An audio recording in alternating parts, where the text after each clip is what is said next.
ओम ओम अज्ञानतिमिरान्धस्य ज्ञानाञ्जनशलाकया चक्षुरुन्मीलितं येन तस्मै श्रीगुरुवे नमः। नमो महावदन्याय कृष्ण प्रेम प्रदायते कृष्णाय कृष्ण चैतन्य नामने गौरतिषे नमः। हे कृष्ण करुणा सिंधु दीन बंधु जगतपते गोपेश गोपिका कांत राधा कांत नमस्तुते। तप्त कांचन गौरांगी राधे वृंदावनेश्वरी विश्वानुसुते देवी प्रणमामि हरिप्रिय। तवैवास्मि ना जीवामि त्वया बिना इति विज्ञाय राधे त्वं नय मां शरणागते। गुरुवे गौरचंद्राय राधिकायै तदालये कृष्णाय कृष्ण भक्ताय तद्भक्ताय नमो नमः। यं प्रवज्जन्तं मनुमितमपेतकृत्यं द्वैपायनो विरह कातराजुः पुत्रेति तन्मयता तर्वो विनेतु तं सर्वभूतहृदयं मुनिमानतोऽस्मि। वाञ्छाकृतरुवैश्य कृपा सिन्धुभ्येव च पतितानां पावनेभ्यो वैष्णवेभ्यो नमो नमः। श्री कृष्ण चैतन्य प्रभु नित्यानंद श्री अद्वैत गदाधर शिवासादि श्री गौर भक्तवृंद।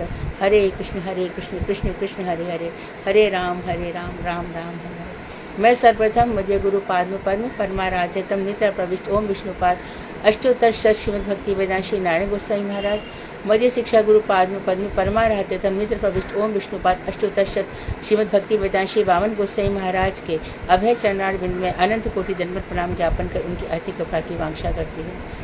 मैं ग्रंथराज मरीषि भागवत मरीषि माला तदे रचिता ओम विष्णुपाद सच्चन श्री भक्तिविनोद ठाकुर के चरणार बिंद में अनंत कोटि दंडवत प्रणाम कर उनकी अति कृपा की भिक्षा करती हूँ। मैं वैष्णवी और सभी के लिए यथा योग्य वंदन अभिनंदन चरणों में दंडवत प्रणाम करती हूँ। श्रीमद् भागवत आज श्लोक कौन सा है? दंडवत कौन सा श्लोक है आज? श्लोक 24 प्रश्न संख्या 32 24वां श्लोक है। ठीक है, तो अब हम इस श्लोक में बता रहे हैं कि जो कल्याण का मार्ग है वो कौन सा है, और जो सभी जीव हैं भगवान के अंश हैं, भगवान और समस्त लीला ही भगवान की है। तो इसमें बताया है कि जो नित्य जगत है उसी का प्रतिफलन इस जगत में है। रसों के विषय में बताया कि जो नित्य जगत में रस है उसका प्रतिफलन है, पर ये हेय है, छोड़ देने योग्य है, त्याग देने योग्य है। और जो नित्य जगत का रस है वही हमारे लिए ग्राह्य है। तो एक चीज समझो ना, एक आत्मा है, आत्मा के सामने चित्त जगत है, अचित जगत है, सब है और हम सेंटर में हैं। हमारी चारों तरफ चीजें हैं, हमारे पास कर्म भी है जो हमने कर रखे हैं, जो मिट नहीं सकते बिना भगवान के भजन के। हमारे सामने हमारे सिर पर मंडराता हुआ काल भी है, मृत्यु भी है, रिश्तेदारी भी है, संसार भी है, जन्म भी है, मरण भी है। इन सब चीजों के बीच में से हमें कैसे उठना है, ये सभी के साथ है। कोई भी हो, संत हो, महात्मा हो, निम्न से निम्न व्यक्ति हो, सबके सामने चारों चीजें हैं। लेकिन जो उन्नत आत्माएं हैं वो सीधे ऊपर की तरफ देखती है, और जो निम्न है, जिनकी गति निम्न है, वो नीचे की तरफ देखती है। उनको बोलो कि तुम्हें पशु बनना पड़ेगा तो उनको कोई बुराई नजर नहीं आती, उनको ऐसा बनना पड़ेगा 84 लाख में जाना पड़ेगा तो उनको बुराई नजर नहीं आती है, क्योंकि इतना ज्यादा मन में इतनी वासना और इतनी कामना भरी पड़ी है कि वो उससे बाहर नहीं आ पाते। अच्छा, अब एक जन बाहर आता है तो उसके सामने फिर से लोग हो जाते हैं, अरे ये तो कुछ भजन भी नहीं करता तो भी इतना खुश है, ये करता ऐसे खुश है, इतने सारे सब। तब हमें बताया जाता है कि जो संसारिक सुख है वो हेय है, ये सच्चे सुख नहीं है, इनमें शांति नहीं है। भगवान कृष्ण गीता में महाभारत के युद्ध है, एकदम मैदान में, युद्ध के मैदान में अर्जुन से कह रहे तू विरक्त हो जा। देखिए युद्ध है तो अर्जुन के सामने तो युद्ध था, महावीर राज सिंहासन के लिए लड़ाई थी, लेकिन लड़ाई अर्जुन को नहीं चाहिए थी, दुर्योधन अटैक कर रहा था। तो वहां पर एक ही रास्ता था पांडवों के लिए, या तो विरक्त हो जाए, छोड़ दे इस रास्ते को, या फिर युद्ध करें। भगवान ने युद्ध वाला रास्ता बताया, क्योंकि हम सबको युद्ध ही करना है। कैसे? हमारे हृदय में बहुत सारी चीजें उठ रही हैं, हमें इनसे युद्ध करना है। इतना आसानी से हम कोई बात थोड़ी मान लेते हैं, कोई हमें बताएगा, हम कहाँ मानते हैं। गीता कितनी बार लोग पढ़ते हैं, बड़े बड़े, जहाँ तक कि गीता का 300 भाषाओं से ज्यादा अनुवाद है। कितने लोग गीता रात दिन, गीता की किताबें जितनी बिकी है संसार में उतनी कोई किताब नहीं बिकी। परंतु कहाँ उतारते हैं लाइफ में? भगवान कह रहे सर्वधर्मान परित्यज्य मामेकम शरणं, कहाँ होता है? तो हम इन सब चारों चीजों में से जब हमारे सामने रोटेट हो रही है, जन्म पे जन्म, मरण पे मरण, ये सब उसके बीच में से उठना है। तो हमारे जो परीक्षित महाराज हैं, उनके सामने भी सब कर्मी बैठे हैं, ज्ञानी बैठे हैं, बहुत सारे लोग बैठे हैं। कोई भी उनसे कह सकता था जाओ गंगा नहाया हो जाएगा तुम्हारा, जाओ चारों धाम हुआ, बद्रीनाथ केदारनाथ चले जाओ, अच्छा ऐसा करो कि वृंदावन धाम चले जाओ। कहाँ भगवान ने, कहाँ परीक्षित ने कहा नहीं, मुझे कथाएं सुननी है। तो हम देखते कि कथाओं से ही हृदय परिवर्तित होता है, बिना कथाओं के हृदय परिवर्तित नहीं होता। कुंती के सामने भगवान थे, मांग लेती ना कुछ भी, लेकिन क्या बोल रही है, जो विपत्ति है शाश्वत संतु निरंतर बनी रहे, क्यों? आपका नाम निकलता है। भगवान का नाम मुख से निकलता नहीं है। और हम में से हम हर कोई जानता है, हम बोलते नाम नामी अभिन्न, हम बोलेंगे, ये भी बोलेगा, वो जो कि शास्त्रों में लिखा है, परंतु नाम हाथ में लेते जमाई आने लगती है। संसार का जितना भी सब कुछ मस्तिष्क में आने लगता है, उस समय हमें अनुभव नहीं होता कि नाम है जो भगवान हमारे हाथ में है। लेकिन श्रीमद् भागवत पढ़ने के बाद ये संभव है, अवश्य ही संभव है। तो इसमें श्रीमद् भागवत के 5वें अध्याय में से ही 22वें 23वें श्लोक उठा रहे हैं और कह रहे हैं, इदं हि पुंसं तपसा श्रुतस्य वासिष्ठस्य मुक्तस्य च बुद्धदत्तयोः अविच्यतोऽर्थः कमिभिः निरूपितो यदुत्तमः श्लोकगुणानुवर्णनम्। कवियों, हे वेद व्यास सुनिए, कवियों, कवि मतलब आदि कवि कौन है? ब्रह्मा जी, जो विद्वान है। कवियों अर्थात महाजनों ने यह निर्णय किया है, क्या निर्णय किया है? कि बद्ध जीव वही, याद रख लें ये टर्म अच्छे से, जो सत्वगुण तमोगुण रजोगुण से बंधा हुआ है। बद्ध जीव की तपस्या, बद्ध जीव की, पहले सब्जेक्ट समझ ले क्या है बद्ध जीव। बद्ध जीव की तपस्या, बद्ध जीव का वेदाध्ययन, उत्तम इष्ट अर्थात सुष्ठु भाव से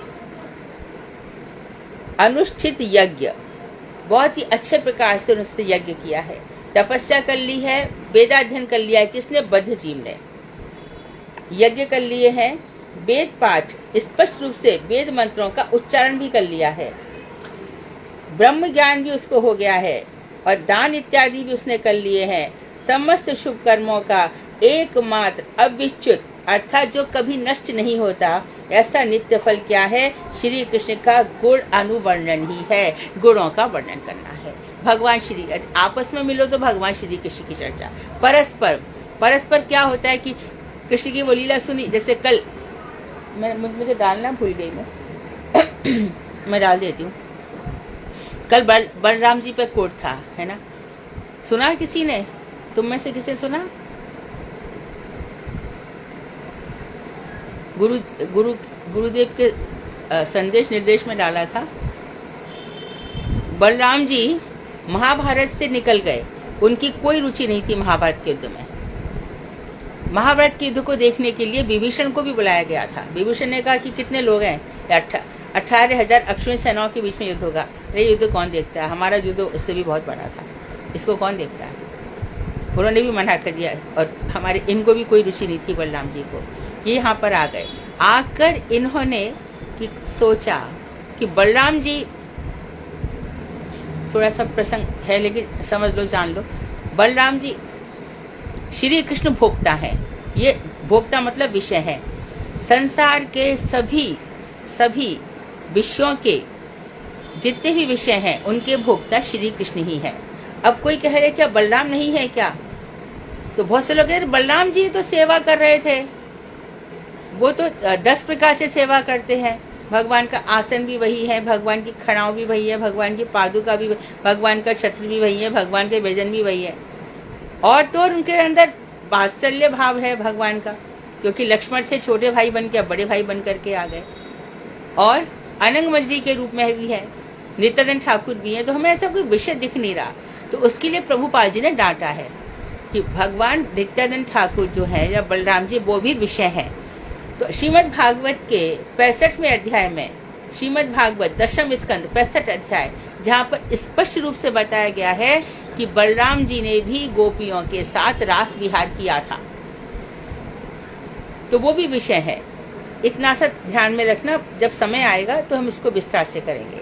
तो इस तरह से हमारी तपस्या, जब वेद अध्ययन या जो कुछ भी है, हम मंत्रों का सही से उच्चारण भी कर रहे हैं, अच्छे से हमने सब कुछ पढ़ा भी है, हमने ज्ञान भी किया है, हम दान भी देना चाहते हैं, लेकिन इन सब शुभ कर्मों का क्या है? एकमात्र यदि नित्य फल है, यदि हमारे अंदर ये भावना आ जाती है कि दिन रात श्री कृष्ण का गुणगान कहें और सुने, तो हमारा ये करना सार्थक है, नहीं तो सब बेकार है। अर्थात दान भगवान श्री कृष्ण को छोड़ करके अन्यत्र दिया गया तो उसका कोई फल नहीं है। वेद पाठ भी हम कर रहे हैं, उसमें भी श्री कृष्ण को छोड़ करके हम और कुछ कर रहे हैं तो उसका कोई फल नहीं है, क्योंकि वो फल मिलेगा कहाँ पर? लोग जो बताए गए हैं वो भगवान श्री कृष्ण के अधीन है, माया के अधीन है। माया के अधीन है 14 लोग, हम जाए तो जाए कहाँ? हम जो कुछ भी कर रहे हैं उसका फल तो मिलना चाहिए ना, तो वो फल मिलेगा कहाँ? फिर वही संसार आ गया, फिर वही बद्ध, इसी संसार में करो और मरो भरो। तो इसलिए मानव यज्ञ भी करना चाहते हो तो इसीलिए करो कि भगवान श्री कृष्ण प्रसन्न हो। तो उनकी प्रसन्नता क्या है? जैसे कि हमने वर्णन किया है इधर कि हम पहले नव योगेंद्र संवाद सुनेंगे, समझेंगे, और उसके बाद हम पुरंदर उपाख्यान पढ़ेंगे, और उसके बाद हम पंच गीत कौन कौन से हैं?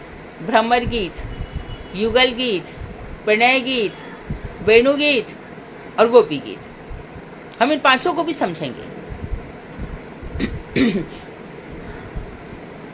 तो अब युगल गीत की वर्णन क्या? बाम बाहुकृत बाम कपूर, भगवान श्री कृष्ण तो सब जब वन में चले जाते हैं तो गोपियां किस तरह से उनका वर्णन करती है? निश्चित रूप से उनका वर्णन प्रारंभ होता है उनके सौंदर्य से, उनके मुखार बिंद से, उनके नेत्रों से, उनकी अलकावलियों से, उनके चरणार बिंद से, उनके बक्षस्थल के सौंदर्य से, उनके वस्त्रों से, उनकी जो फैरान है, दुपट्टे की फैरान है, उससे, उनके जो पीतांबर लहराता है और नील वर्ण पर इतना सुंदर सुशोभित होता है, तो सब गोपियां उसी के विषय में बात करती रहती हैं। जो भी मंत्र ठीक से जप रहा है उसको यह दर्शन होना कठिन नहीं है। भक्ति का तात्पर्य क्या है? श्री कृष्ण आकर्षणी, भक्ति श्री कृष्ण को आकर्षित कर रही है तभी तो भक्ति है, आकर्षित नहीं कर रही तभी तो भजन से छूट जाता है। आगे उन्होंने बताया, अहम परातीत भवे भवम मुने दास्याश्च कस्याचन वेदवादिनाम निरूपितो बालक एव योगिनाम सुषणो प्रावृषि निर्विवीक्षताम। पूर्व कल्प में नारद जी कह रहे हैं, पूर्व कल्प में हे व्यास मैं दासी पुत्र था, पूर्व कल्प में मैं दासी पुत्र था। देखो ये नारद जी के समय से, तो सृष्टि में कोई भगवान हमसे बहुत सीनियर है ऐसा नहीं है कि वो हमसे बहुत बूढ़े हो गए, ऐसा भी, हम उस समय भी थे, हम सब थे उस समय। तो पूर्व कल्प में मैं दासी पुत्र था। चातुर्मास के समय बहुत से भक्त योगी एक स्थान पर वास कर रहे थे। तो चातुर्मास में क्या होता है? एक स्थान पर बैठ करके भगवान का भजन किया जाता है। तो मेरी माँ उनके यहाँ दासी का काम करती थी। मैं उस समय बालक था, मेरी माँ ने मुझे भी उनकी सेवा में नियुक्त कर दिया। अभी शूद्रपुत्र क्यों बने थे? ये पूर्व जन्म में गंधर्व थे। ब्रह्मा जी की सभा चल रही थी और वहां पर क्या किया? कुछ स्त्रियों को लेकर के, गंधर्व का काम होता है गाना बजाना, गाते हुए वहां पर एकदम ग्राम्य वार्ताएं करते हुए वहां पहुंच गए, परवाही नहीं की गुरुजनों की। तो ब्रह्मा जी ने कहा कि इस तरह से कौन आता है, तेरा ये कार्य शूद्रों के जैसा है, जा तू शूद्र पुत्र बन जा। तो हम लोग ऐसी किसी का शाप, किसी का कोई भी व्यक्ति, अच्छा कोई समझे, यहाँ भी इसको भी स्पष्ट कर दे जो चक्रवर्ती ठाकुर कह रहे हैं, और हमारे गुरु वर्ग भी बताते रहते हैं। कोई हम कह दे कि अरे तेरे लिए भैया जा, हमारा बहुत आशीर्वाद है, तू बहुत खुश रहेगा, तेरा ये सब होगा, तेरा वो सब होगा। हाँ हाँ बढ़िया, तो समझो हमने अपना तप नष्ट कर दिया। वैसे बहुत थोड़ा सा प्राप्त किया था वो भी नष्ट कर दिया। या फिर हमने किसी से कहा जा तेरा सर्वनाश हो जाए, तू सड़ सड़ के मरेगा जा, तो भी हमारा तप नष्ट हो गया, तो भी कुछ नहीं बचा। अब क्या होता है, लोगों का लालच होता है, लोग अरे बहुत भजन करते हैं, महाराज कृपा करो, आशीर्वाद दे दो। वो कहे हाँ ठीक है राधे राधे, हाँ ठीक है राधे, भजन करो भजन करो, यही तो होता है ना। तो वो लोग कभी ऐसा नहीं कर, और हम लोग जरा से भजन करते हाँ अच्छा हाँ सब ठीक होगा, हाँ ऐसा हो जाएगा। तो ये सब हमें नहीं करना चाहिए, कभी भी नहीं करना चाहिए। सभी जन्म जन्मांतर से अपना कर्म, अपना भजन, जो कुछ भी हो रहा है अपना ही भोग कर रहे हैं। तो मैं एक गंधर्व पुत्र था, उसके बाद मैं दासी पुत्र बन गया ब्रह्मा जी के शाप के कारण। अब बता रहे हैं कि अब दासी पुत्र बन गए, कोई भी बने हम, कोई भी जन्म मिल जाए, नरक में मिले, स्वर्ग में मिले, जहां भी मिले, कीड़ा में खुशी, भगवान श्री कृष्ण का नाम यदि करते रहते हैं तो हमें अपने आप ही उत्तम गति होती चली जाती है। तो आगे नारद जी 5वें अध्याय में बोल रहे हैं, उचिष्टले पन्नुमोदितो द्विजयी सकृतम भुंजे तदपास्त किल्बिषाः एवं प्रवृतस्य विशुद्ध चेतस्त धर्म एवात्मरुचि प्रजायते। मैं उन वैष्णवों के जो वहां पर आए थे उनके झूठे बर्तनों को साफ कर लिया करता था। एक दिन मैंने उन भक्तों की कृपा अर्थात अनुमति से उनकी परमिशन ली और उनके भिक्षा पात्र से संलग्न वैष्णव उच्छिष्ट जूठन को खा ली, केवल मात्र एक बार भोजन कर लिया था। तो उनके पात्रों में जो जूठन लगी हुई थी मैंने उसको एक बार खा लिया था। इस प्रकार के कार्यों में लगे रहने से मैं ऐसी समस्त काम करता था, मेरे समस्त पाप विनष्ट हो गए। कोई पाप रहता नहीं है साधुओं की सेवा के बाद, बस सेवा की भावना से सेवा हो। वो उन्होंने ये थोड़ी कहा जा तेरे सारे पाप दूर हो जाएंगे, ऐसे थोड़ी होता है, अपने आप ही वो इटसेल्फ होता ही है। जैसा हमारा कर्म होता है फल इकट्ठा होता ही रहता है। कोई आके हमें बार बार थोड़ी ये कहेगा कि तुम ये कर रहे हो तो ऐसा होगा ऐसा होगा, वो अपने आप ही हो जाएगा। जो कुछ भी कर रहे हैं हम तैयारी कर रहे हैं। तो इससे क्या हुआ, मेरे सारे पाप दूर हो गए और मैंने विशुद्ध चित्त होकर उनके द्वारा आचरित धर्म में रुचि प्राप्त की। जिस धर्म का आचरण वो कर रहे थे मेरा भी उसमें इंटरेस्ट आ गया। ये होता है साधु संग। अभी पूर्ण रूप से कलमश दूर हो गया नारद जी का, ऐसा नहीं है। अभी तो वो निर्धुत कषाय नहीं हुई कि पूरे की पूरे धुल गए हैं, पर मेरी अब रुचि होने लगी। ये भक्ति की क्रम दशा है।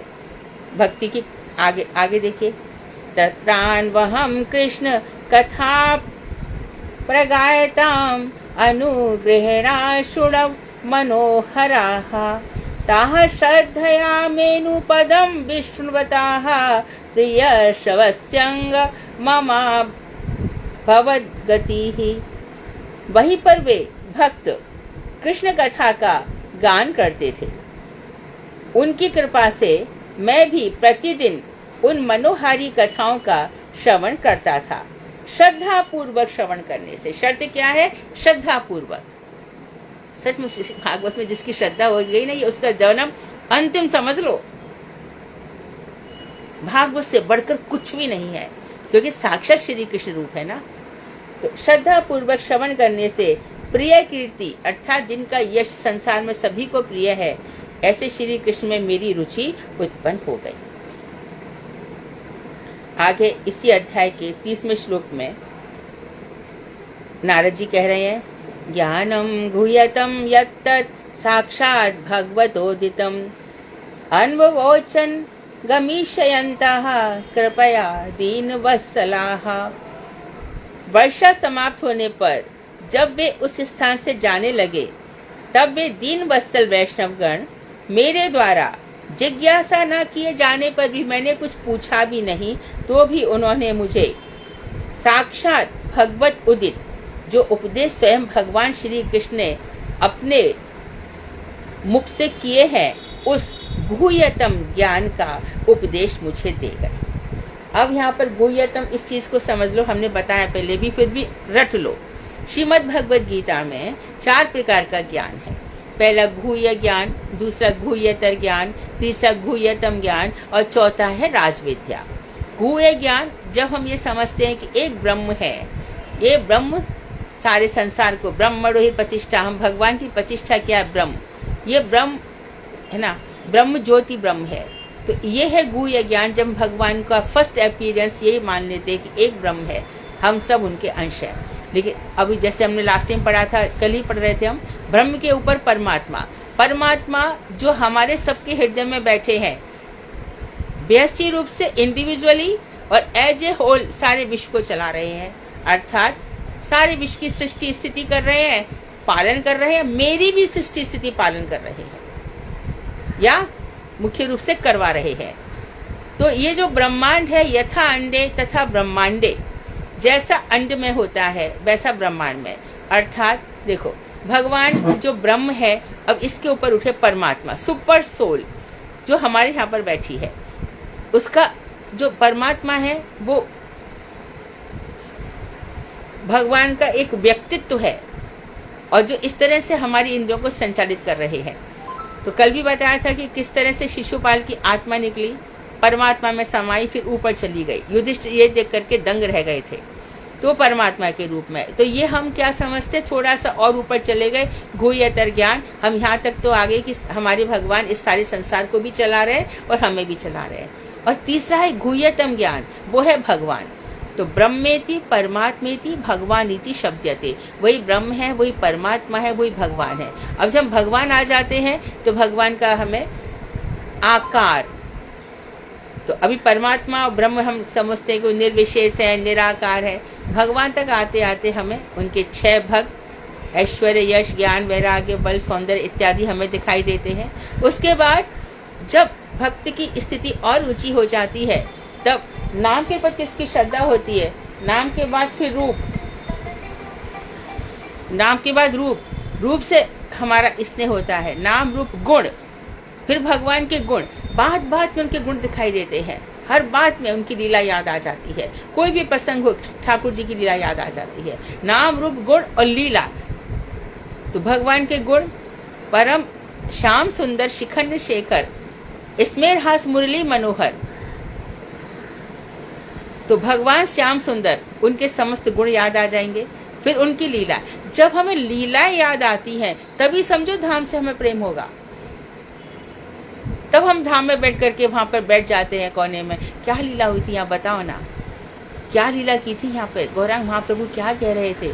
नित्यानंद ठाकुर ने जीव गोस्वामी को घुमाते हुए ये पूरे नवद्वीप धाम को घुमाया। जीव गोस्वामी ने, नित्यानंद ठाकुर ने जीव गोस्वामी को क्या क्या बताया। महाप्रभु जो नवदीप चंद्र है, शची माता, कौन सा घर है महाप्रभु का, अरे विष्णु प्रिया कैसे आराधना करती थी। ऐसे करके हमारे अंदर उनकी लीलाओं से प्रेम हो जाता है। यही मनुष्य की सर्वोत्कृष्ट अवस्था है। तो ये हो गया 3 ज्ञान। और चौथा है राज विद्या, जिससे बढ़कर कुछ भी नहीं है। वो क्या है? राज विद्या क्या है? सर्वधर्मान परित्यज्य मामेकम शरणम व्रज। तेरे लिए कोई धर्म नहीं है, कोई कर्तव्य नहीं है। अर्थात अब तुझे पढ़ी नहीं है, कौन क्या कहेगा, क्या सुनेगा, क्या बोलेगा, तू क्या पहन रहा है, क्या ओढ़ रहा है, जो कुछ कर रहा है मेरे लिए कर रहा है। तू प्रसाद भी ग्रहण करता है तो मेरे लिए, तू सोता भी है तो मेरे लिए, तेरी हर क्रिया मेरे लिए ही होती है। इसलिए सब धर्मों को छोड़ देते। तो तेरे को कोई तो अर्जुन ने कहा पाप लग सकता है? नहीं नहीं नहीं। दूसरी लाइन क्या है? सर्वधर्मान परित्यज्य मामेकम शरणम व्रज। आजा, अहम त्वाम सर्व पापेभ्यो मोक्षयिष्यामि मा शुचः। मैं तुझे समस्त पापों से मुक्त कर दूंगा। मुझे पाप नहीं लगेगा कोई, नहीं तेरे लिए कोई पाप। जिसने मेरे से प्रेम कर लिया उसके लिए कोई पाप नहीं रहता। तो ये हो गए 4 प्रकार के। तो गुह्यतम ज्ञान का उपदेश भगवान, जो साधु लोग हैं वो मुझे गुह्यतम अर्थात भगवत संबंधी, ना ब्रह्म संबंधी, ना परमात्मा संबंधी, बल्कि भगवत संबंधी ज्ञान का उपदेश मुझे दे गए। एत संसुचितं ब्रह्मस्ताप त्रय चिकित्सितं यदीश्वरे भगवती कर्म ब्रह्मणि भावितम्। हे ब्राह्मण, आध्यात्मिक, आधिदैविक और आदि भौतिक नामक ये जो तीनों ताप हैं, इनका विनाशक ईश्वर भगवान ब्रह्म में कर्मार्पण विषयक तत्व मैंने आपको बतलाया।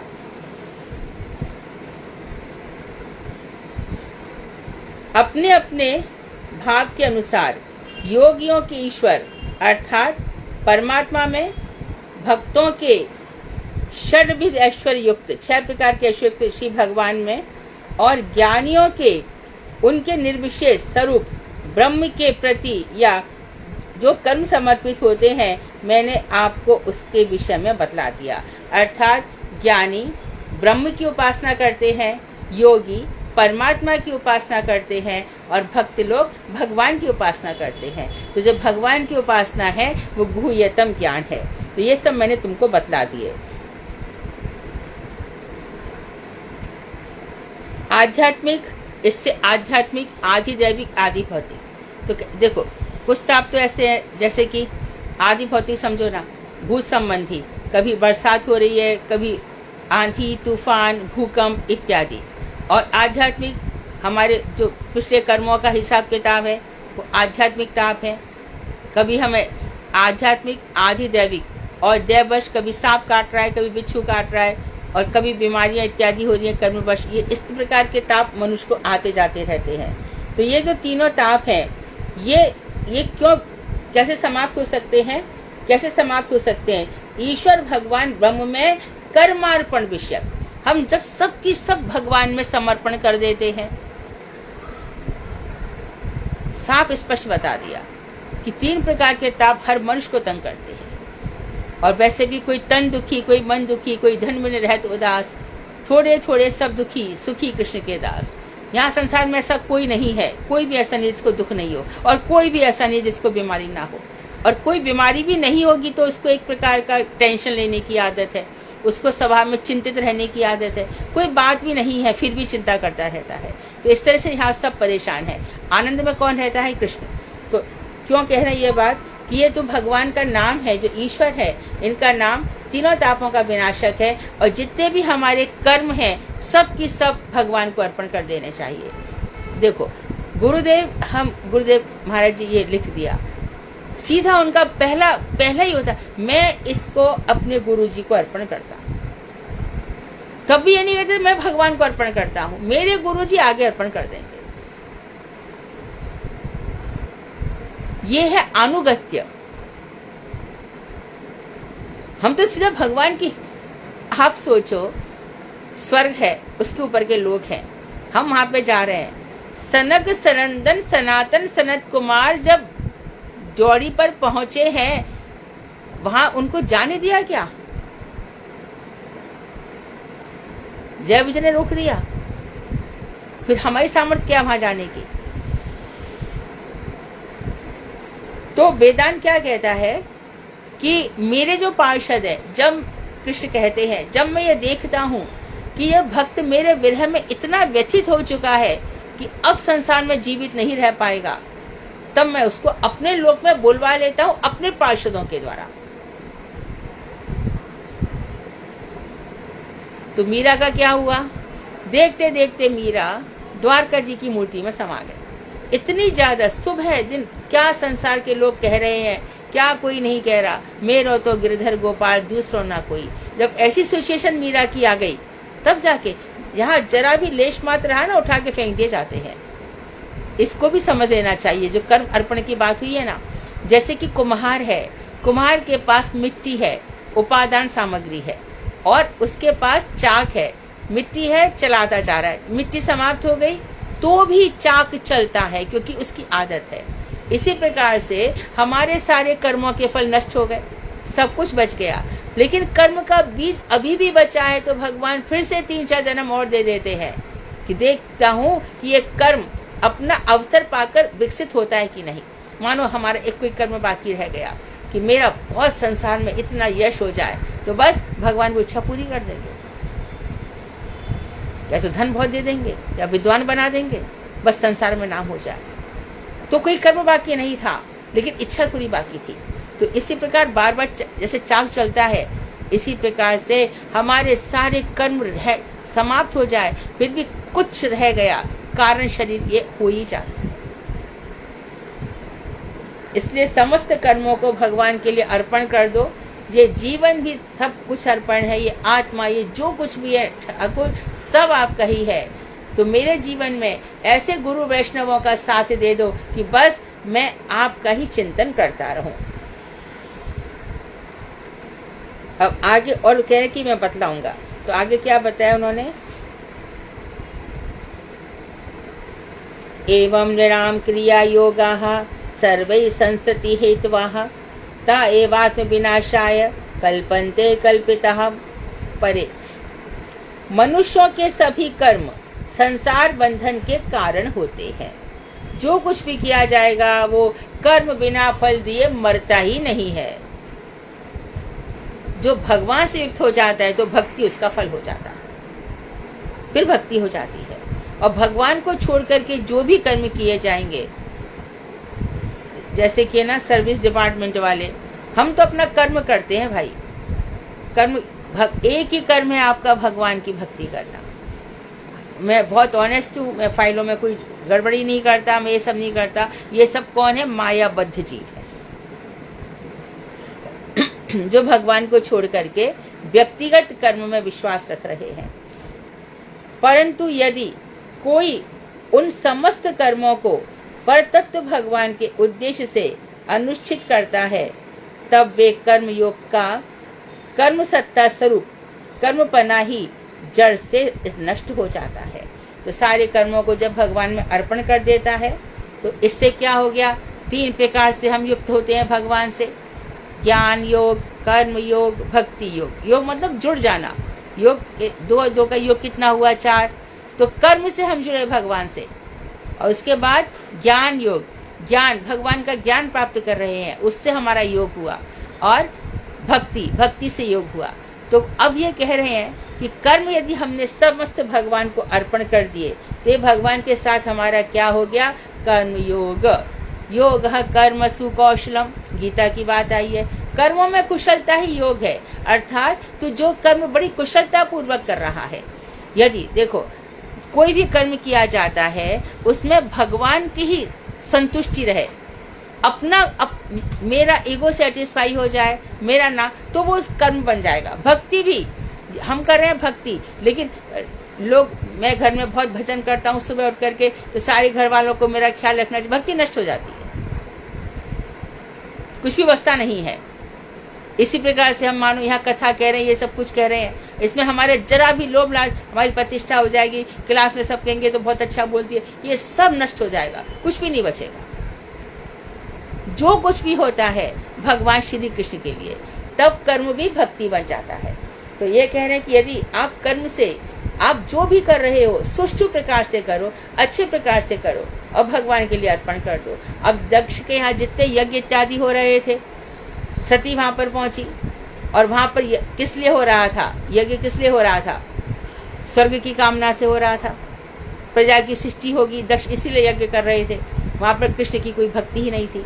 बाद में उन्होंने यज्ञ करवाया है किस इच्छा से? कि भगवान इसमें प्रकट हो और सब कुछ शांत हो जाए। तो अच्छी प्रकार से जो बहुत ही एक्सपर्टनेस के साथ कर्म किए जाएंगे, उस कर्म योग का कर्म सत्ता स्वरूप कर्मपना, कर्म की सत्ता अर्थात कर्मपना जो हमारे अंदर है, वो सब भगवान को अर्पण कर देने से हमारे अंदर कर्म की सत्ता भगवान को अर्पण कर दी, तो कर्मपना जो है वो नष्ट हो जाता है। अभी तक जो हम यह कर लेंगे, वो कर लेंगे, यहाँ कर देंगे, वो कर देंगे, तो ये कर्मपना जो हमारे अंदर है वो नष्ट हो जाता है। और इसको स्पष्ट कर रहे हैं, यदत्र क्रियते कर्म भगवत परितोषणाम ज्ञानम यदत्तीनम ही भक्ति योग समन्वितम। श्री हरि को प्रसन्न करने वाले कर्म एवं भगवत अधीन भक्ति योग समन्वित ज्ञान ही अनुष्ठेय अर्थात पालन करने योग्य है। तो जो आप कर्म कर रहे हो वो कैसे होने चाहिए? श्री हरि को प्रसन्न करने वाले। और भक्ति योग भी कैसा है? भगवान के अधीन भक्ति है, उसमें भी यदि स्वतंत्र भाव आ गया। रावण ने क्या किया है ना, ये सब तपस्या नहीं कर रहे थे क्या? शिशुपाल ले लो और इधर जो भस्मासुर है, ये सब तपस्या कर रहे थे खूब, परंतु किस लिए कर रहे थे? अपने लिए ही। तो इसलिए अब जो तपस्या तो वो भी कर रहा है, तपस्या साधन, लेकिन उसको भक्ति नहीं कहा जा सकता। और एक चीज है, उसको भी ध्यान रख लो, भक्ति खाली राम भक्ति या कृष्ण भक्ति होती है, किसी देवी देवता की भक्ति होती ही नहीं है। भक्ति योग मात्र कृष्ण के साथ है। भक्ति की जितनी भी परिभाषाएं हैं, शांडिल्य सूत्र उठाओ, नारद भक्ति सूत्र उठाओ, सब में भगवान श्री कृष्ण के लिए ही भक्ति होती है। तो ये जो भक्ति योग है भगवान के साथ, भक्ति और ज्ञान भी कैसा होना चाहिए? 2 दिन पहले भी हम डिस्कस कर रहे थे, हमारे कर्म ज्ञान सब भक्ति से युक्त होने चाहिए, भक्ति से संबंधित होने चाहिए, फिर वो कर्म बना में भोगना नहीं पड़ता। अनुष्ठेय अर्थात पालन करने योग्य है। इससे कर्म और ज्ञान के प्रतिकूल भाव दूर हो जाते हैं। तो हम जब ऐसे भगवान से समन्वित हो जाते हैं तो कोई कर्म का फल हमें भोगना नहीं पड़ता, किसी भी कर्म का फल। यदि होता भी है तो बहुत शॉर्ट में होकर के निकल जाता है। और भक्ति के अनुकूल भाव उदित होते हैं। तो अब जो कुछ भी किया जा रहा है भक्ति के अनुकूल, जो कुछ भी काम कर रहे हैं वो भक्ति के अनुकूल है या नहीं। हमारा वैराग्य जितना है, मानो हमें इतना वैराग्य कि आज मैंने कुछ नहीं खाया, और अब क्या हो गया? नहीं खाया मैंने, बहुत अच्छी बात है भैया, बड़ी भक्ति होगी, बड़े वैरागी हो गए, और जाकर के मैं पड़ गई, कुछ मैंने काम किया नहीं, जीरो भक्ति हो गई। ये भक्ति के अनुकूल नहीं है, ये वैराग्य भक्ति के अनुकूल नहीं है। मानो मैं किसी को ज्ञान दे रही हूँ जाकर के सभाओं में, और उसमें कह रही हूँ कि भैया दान दो, ये मुझे गौशाला बनवानी है, मुझे आश्रम बनवाने हैं, बड़े दीन दुखी लोग हैं उनके लिए करवानी, ये सब कोई भक्ति नहीं है, किसी प्रकार की भी भक्ति नहीं है। तो जो भी भक्ति के अनुकूल है, भक्ति के अनुकूल कैसे? जैसे कि तुलसी देवी है, तुलसी जी है, उनकी हम पूजा कर रहे हैं, ये भक्ति के अनुकूल है। तुलसी जी और हम एकादशी व्रत कर रहे हैं, ये भक्ति के अनुकूल है। चाहे हम थोड़ा सा लें, अनुकल्प करें, जरा सा किसी भी तरह से ले लें। अब जन्माष्टमी, राधाष्टमी इत्यादि आएंगे, भक्ति के अनुकूल जितना ग्रहण करेंगे। इसी प्रकार से उपदेश जितने भी होंगे वो भक्ति के अनुकूल हैं। भक्ति जहाँ बढ़ नहीं रही है, एक बहुत ही सुंदर पुस्तिका है राग भट्ट चंद्रिका, विश्वनाथ चौधरी ठाकुर की, उसमें बहुत सुंदर तरीके से बताया गया है कि भक्ति के अनुकूल कौन सी चीजें हैं और भक्ति के प्रतिकूल क्या है। हमने देखो, हमने फूल चढ़ाया, हमारे पास फूल है नहीं, हमने देखा दूसरे बड़ी सुंदर सुंदर मालाएं पहना रहे हैं हम, और हमें भी एक माला दे दो, हम चढ़ा के आए, ये भक्ति के प्रतिकूल है। कभी भी दूसरे का लिया हुआ चढ़ाना ही नहीं, वो लगता ही नहीं है, तो फिर किसको खुश किया हमने? हमारे पास सबसे अच्छा है प्रणाम, स्तुति। वहां पर खड़े होकर के बोल दो, सुचारु वक्त्र मंडलम सुकर्ण रत्न कुंडलम सुचट्टिदांग चंदनम नमामि नंद नंदनम, हमारी भक्ति हो गई। और क्या है भक्ति के प्रतिकूल? बेटा बेटी, बहन भाई, मामा मामी भजन करना नहीं चाहते, अरे आओ थोड़ा प्रणाम करो, महाराज जी का आशीर्वाद ले लो, ये सब भक्ति के प्रतिकूल है। शांत रहो, संयमित रहो। सबकी आत्मा है ना कुछ चाहती है, उसकी श्रद्धा होगी तो उस एटमॉस्फेयर को देख करके वो खुद ही आगे आके पूछेगा, यहाँ मेरा कल्याण कैसे हो सकता है? हो सकता है। मैं एक एग्जाम्पल इसलिए नहीं दे रही कि कोई बड़ी बात, पर कोई बात होती है। राधिका के पेपर्स थे एग्जाम, और वो बैठ करके गौड़ी गीति में कुछ गा रही थी। तो मैंने उसको बोला कि तुझे कल की परीक्षा नहीं देनी, तू पढ़ क्यों नहीं रही है? तो उसने मुझे जवाब दिया, वो होगी मेरे ख्याल से 5-6 वर्ष की थी, तो उसने मुझे इतना फटाक जवाब दिया आप ही अपना कल्याण करोगी, मैं अपना कल्याण नहीं करूं? तो कोई कोई आत्मा है ना, उसको भजन करना ही होता है। आप टोको ना टोको, करो मत करो, वो करेगा ही भजन। घर में आप भजन कर रहे हो, मैं क्यों कहती हूँ हर बात में कि 1-2 साल में सब ठीक हो जाएगा, क्योंकि भजन की शक्ति इतनी अधिक है कि सब लोग आपके अनुकूल हो जाते हैं। कुछ भी प्रतिकूल रहता नहीं है। भजन में बहुत सामर्थ्य है। आसपास का सारा वातावरण ही बदल जाता है। और ना भी बदले, हमें भजन करना है, वो हमें घर से निकाल देंगे, हमें घर से निकाल देंगे। आज तक तो किसी को निकाला नहीं है, और निकाल भी दिया तो उसको बुलाना ही पड़ेगा। रह नहीं सकते, ठाकुर जी सहन नहीं कर पाएंगे। ऐसी श्रद्धा और ऐसा दृढ़ विश्वास होना चाहिए। सूरदास जी अंधे हैं पर क्या कह रहे हैं, भरोसो इन दृढ़ चंदन को।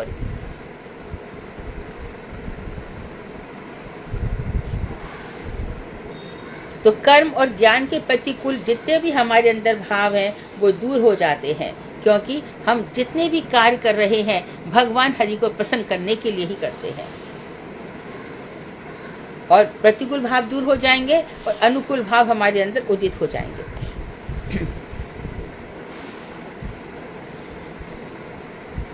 कुर्वाणायत्र कर्माणि भगवत इच्छया असकृत गृह्णन्ति गुणनामानि कृष्णस्यानुस्मरन्ति च। भगवान श्री कृष्ण ने उद्धव और अर्जुन को जैसी शिक्षाएं दी हैं, उन शिक्षाओं के अनुसार समस्त कर्मों का निरंतर आचरण करके जीवन निर्वाह करते हुए भगवान श्री कृष्ण के नाम गुण आदि का कीर्तन एवं अनुस्मरण करना ही प्रयोजन है। तो हमारे जीवन का उद्देश्य क्या है? भगवान श्री कृष्ण ने यद यद आचरति देवा, जो भगवान श्री कृष्ण ने हमें उपदेश दिए हैं, किस किस को? उद्धव जी को और किसको? अर्जुन को। इन दोनों को जो उपदेश दिए हैं कि कैसे जीवन जीना चाहिए, जैसे कि परसों हमने पढ़ा था कि माया से दूर कैसे रह सकते हैं, कैसे जीना चाहिए। यदि हम इन सबको आचरण करते हैं और अपना जीवन इस तरह से निर्वाह करते हैं तो भगवान श्री कृष्ण के नाम गुण आदि का बस हमें निरंतर स्मरण करना चाहिए, कीर्तन करना चाहिए। कीर्तन करना ही स्मरण हो जाता है। हम भगवान के नामों का कीर्तन कर रहे हैं तो उनका स्मरण हो जाता है। हम कहते हैं गोविंद दामोदर माधवेति, गोविंद, अरे अच्छा भैया ना, जब गोविंद कुंड में आए इंद्र ने भगवान श्री कृष्ण का अभिषेक किया, उनको गोविंद नाम दिया। दामोदर मैया ने उनको बांध लिया। माधव माँ शक्ति, माँ लक्ष्मी को भी कहते हैं, पर यहाँ माधव राधा जी के धव पति, हम कहते हैं ना विधवा हो गई, धव मतलब पति से अलग हो गई, माधव जो पति के साथ है। तो इस तरह से भगवान श्री कृष्ण के जितने हम नाम लेते हैं, कीर्तन करते हैं, उनमें भगवान श्री कृष्ण की लीलाओं की हमें याद आती है, तो स्मरण हो जाता है। इस विचार को भली भांति समझने के लिए 11वें किरण का अनुशीलन करना चाहिए। तो वो बता रहे हैं कि इसमें जब 11वीं किरण आएगी, जब दूसरी किरण है, तब इस विषय को हम और भी बताएंगे। अब 6ठे अध्याय में आ गए और बता रहे हैं, एतद्धातु रचिता नाम मात्रा स्पर्शे छया मुहु भव सिंधुष्पलवो दृष्टो हरिचर्यानुवर्णनम। पुनः पुनः विषय मात्रा, शब्द, स्पर्श, रूप, रस, गंध पाने की इच्छा से जीव का चित्त आतुर रहता है ना। सुंदर सुंदर शब्द हो, कोई क्या होता है उसको, है ना, वो होता है ना डिस्को म्यूजिक हो, और कौन कौन से म्यूजिक चलते हैं, वो रूप, अच्छी अच्छी फील बहुत अच्छा फील हो रहा है, ऐसी त्वचा का स्पर्श, रस, गंध, ये सब जो है, इनके लिए मनुष्य का चित्त हमेशा व्याकुल रहा है, रहता है और रहेगा। ऐसी अवस्था में श्री कृष्ण लीलाओं का वर्णन कीर्तन ही भव सिंधु को पार कराने की एकमात्र नौका है। तो इस समय चित्त व्याकुल रहता है जब कुछ नहीं, और देखो भगवान कृपा करके दे भी नहीं रहे हैं। सुदामा जी ने यही तो कहा था, तू क्यों मुझे कह रही है कि द्वारका जाओ द्वारका जाओ, देख, तू मेरे हृदय को देख, मेरे अंदर 1% भी इच्छा नहीं है कि मैं उनसे कुछ मांगने जाऊं।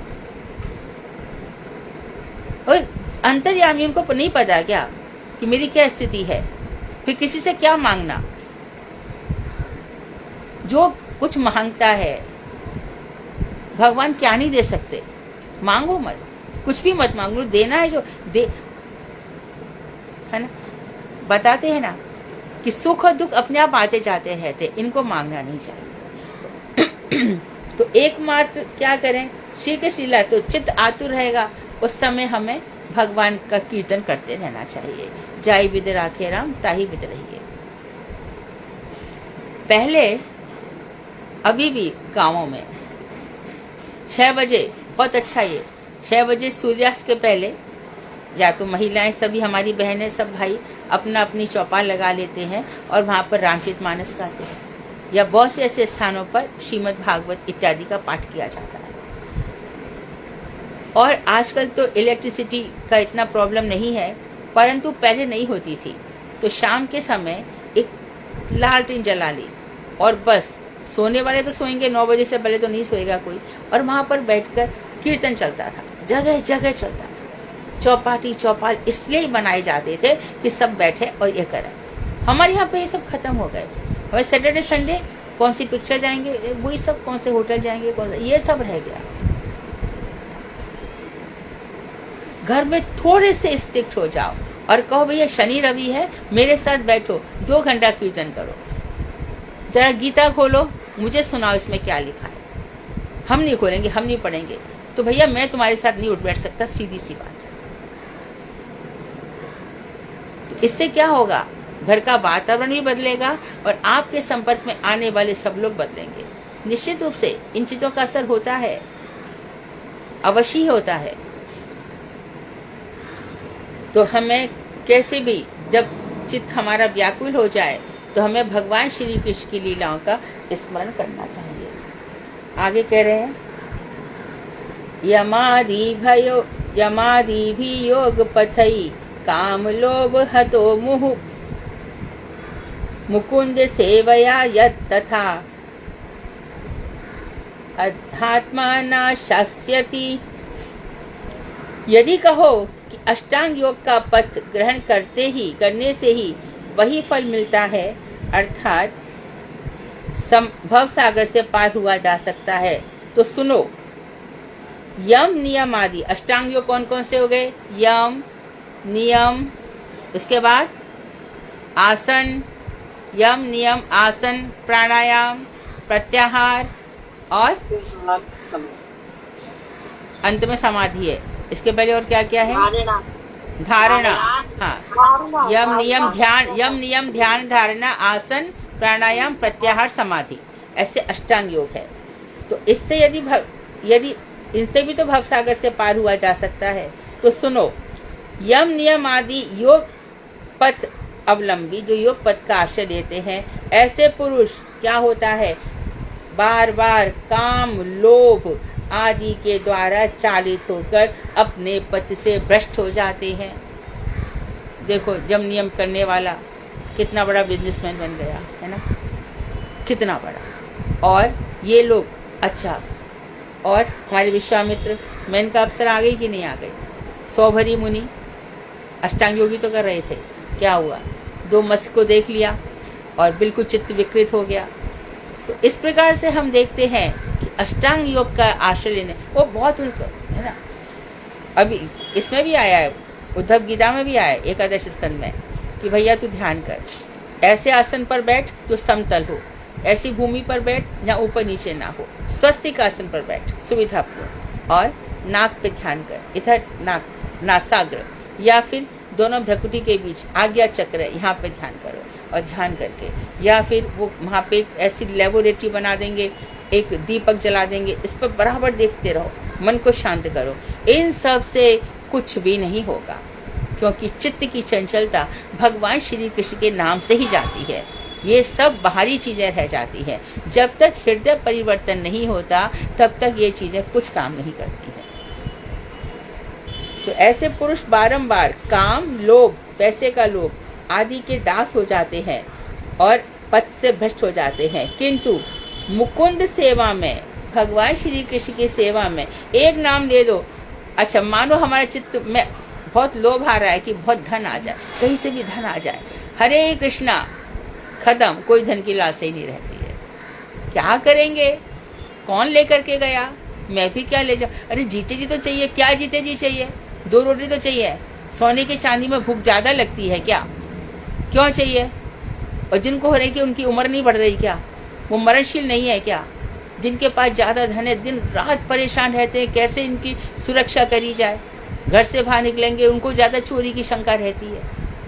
और जो एकदम उठ के चल दिए, हमारे सुदामा जी उठकर चल दिए, द्वारिका जाहू जू आटहू जाम जहे जक तेरे, जो न कहो करिए तो बड़ो दुख, जइए कहा अपनी गति हेरे, द्वार खड़े प्रभु के छरी। वही कह रहे हैं कि तू सारे दिन मुझसे कहती रहती है कि तुम द्वारका जाओ, मैं क्या कर लूंगा जाके वहां पर। और क्या क्या सुदामा जी ने, देखो ये भगवान के भक्त हैं। मेरे ही हरि के पद पंकज, मेरे ही हरि के पद पंकज, 12,000 ल देख परीक्षा, और को धन चाहिए बावरी, बामन को धन केवल भिक्षा, बामन को धन केवल भिक्षा, बामन को धन। अरे हमारा जीवन तो ऐसे चल जाता है। तुम मेरे हृदय को चीर के देख ले, फाड़ के देख ले, हरि के चरण कमल ही मिलेंगे यहाँ पर। और ये हमारा, हम क्या करते हैं, कितना सारा पैसा कलेक्शन करेंगे, फिर बिल्डिंग बनवाएंगे, फिर उनको बेचेंगे। कहाँ कहाँ से कैसा कैसा पैसा आएगा, कौन कौन सा कैसा कैसा किधर से आएगा, अब उसको भोगो बैठकर।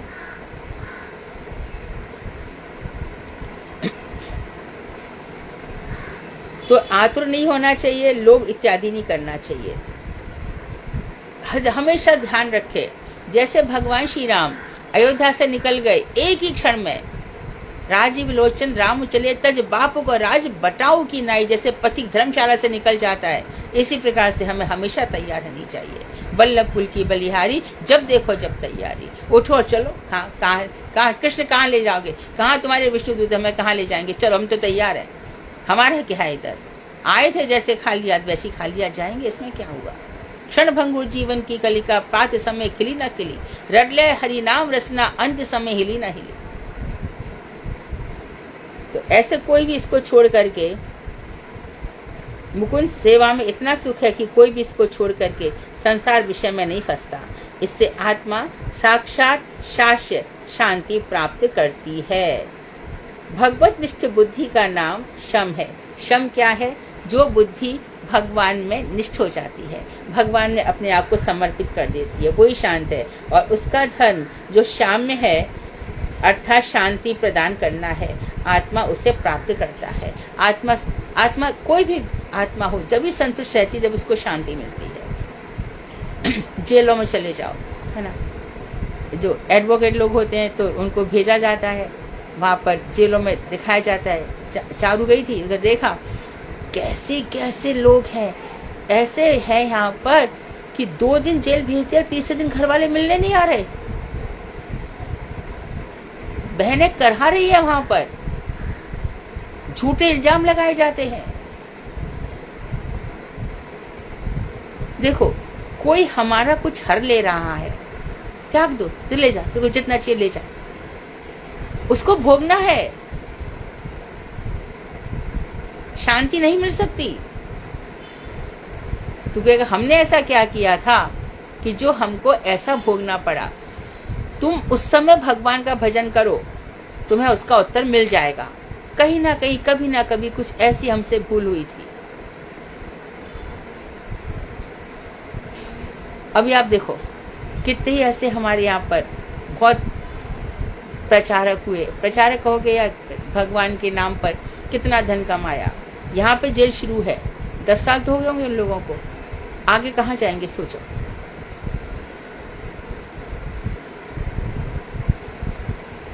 तो हमें परेशानी होना चाहिए कि कोई किस तरह से पैसा कमा रहा है, किस तरह से क्या कर रहा है। हमारा काम क्या है, भगवान का भजन करना हर स्थिति में, इसी से शांति प्राप्त होती है।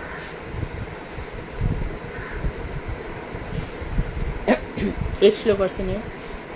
ब्रह्म नद्यां सरस्वत्याम् आश्रमा पश्चिमे तटे शम्या प्रास इति प्रोक्ता ऋषीणां सत्रवर्धनाः। ब्रह्म नदी अर्थात सरस्वती नदी वेद, ब्राह्मण, तपस्या और परमेश्वर से संबंधित होने के कारण सरस्वती को ब्रह्म नदी कहते हैं। ये चक्रवर्ती ठाकुर ने बताया है। ब्रह्म नदी रूप सरस्वती के वेस्टर्न साइड में पश्चिमी तट पर ऋषि महर्षियों के सत्र अर्थात यज्ञ विशेष की उन्नति को साधित करने वाला सम्यापास नामक श्री व्यासदेव का आश्रम है। ब्रह्म नदी रूप सरस्वती के पश्चिम तट पर ऋषि महर्षियों के सत्र अर्थात जो सेशन चलता है, यज्ञ चलता है, उसकी उन्नति को साधित करने वाला सम्यापास नाम का आश्रम है। आप लोग वैसे कोई लोग गए होंगे बद्रीनाथ से भी और ऊपर लगभग 3 किलोमीटर यहाँ पर ब्यासी सरस्वती नदी बह रही है, जो कि अंतः सलीला है, कहीं दिखाई नहीं देती। प्रयाग में कभी कभी उसकी सफेद धारा दिखाई देती है, कभी कभी, अभी भी, आज भी। लेकिन वहां पर सरस्वती नदी कितना बड़ा, एकदम इतना चिल्ला के बह रही है, एकदम आवाज बहुत जोर जोर से बह रही है सरस्वती नदी वहां पर। तो वहां पर हमारे 5 पांडव जा रहे थे और द्रौपदी भी जा रही थी। तो सरस्वती नदी ने कहा कि मैं द्रौपदी को बहाऊंगी। तो भीम बोले क्यों बहाएगी? वो अर्जुन से ज्यादा प्रेम करती थी, इससे इतना ये पाप हुआ है। 5 पतियों में अर्जुन से इसका अधिक भाव था। तो भीम बोले तू मेरे देखते थे उसको नहीं बहा सकती।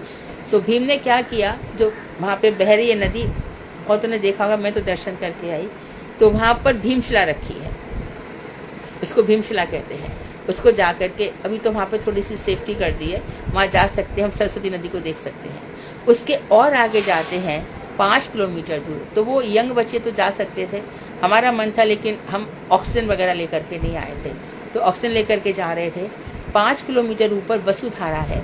वसुधारा की क्या वैशिष्ट है, वहाँ अपने आप ही देखो ऊपर जाते जाते देखो, यहीं पर ही देखो, बहुत ऊपर नहीं गए, कितने 6000 किलोमीटर होगा समुद्र की गहराई से। अब वहाँ पर जब हम पहुँचेंगे तो वसुधारा जो पुण्यात्मा है उन पर प्रपात झरने की बूंदें गिरती है। सब साथ में खड़े हों, लेकिन जो पापात्मा है उनके ऊपर नहीं गिरती।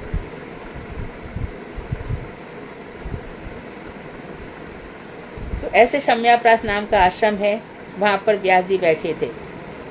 तो अब वहां पर बद्रीनाथ बेर के वृक्ष, कल पढ़ेंगे इसको। वांक्षा कल्पतरु वैश्य कृपा सिंधु वेवचा पतिता नाम पावनेभ्यो वैष्णवेभ्यो नमः।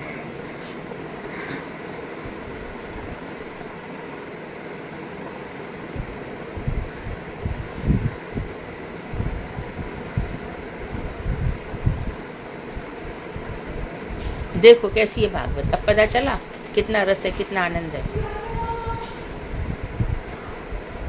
भागते हैं। आप कह रहे थे ना, क्या कह रही थी आप कह रहे थे ना कि जैसे देवी देवताओं की करने से पूजा करना ये व्यर्थ होती है, ये जो ये लोग करते हैं, तो फिर क्या इनको भक्ति नहीं लगेगी? काय की मिलेगी? देवी देवताओं का लोक ही कौन सा है, पहले तो ये बताओ। वो भक्ति थोड़ी होती है, पूजा होती है, पूजा। तो लोग मांगने जाते हैं। तो बस इसीलिए तो बताया गया कि ये लोग ऐसे करेंगे, एक जन्म में थोड़ी करेंगे, लाखों जन्म तक करेंगे। उनका उद्धार कौन करेगा बताओ? इसलिए तो कहा नहीं कि उनका उद्धार हो जाएगा। मांगते रहते हैं, और जो देवी देवता है उनको देते रहते हैं। देवी देवता, आप वेदांत पढ़ोगे तो 30 खंड में लिखा हुआ है, देवी देवता मनुष्यों को पशु समझते हैं।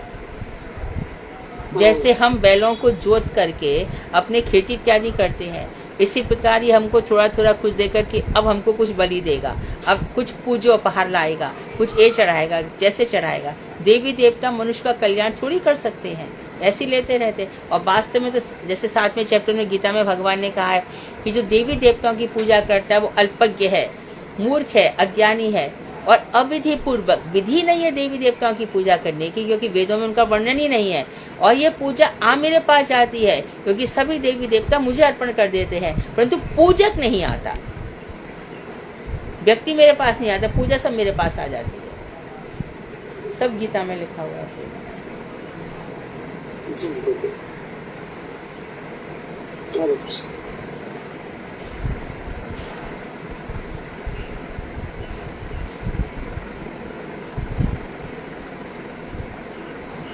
और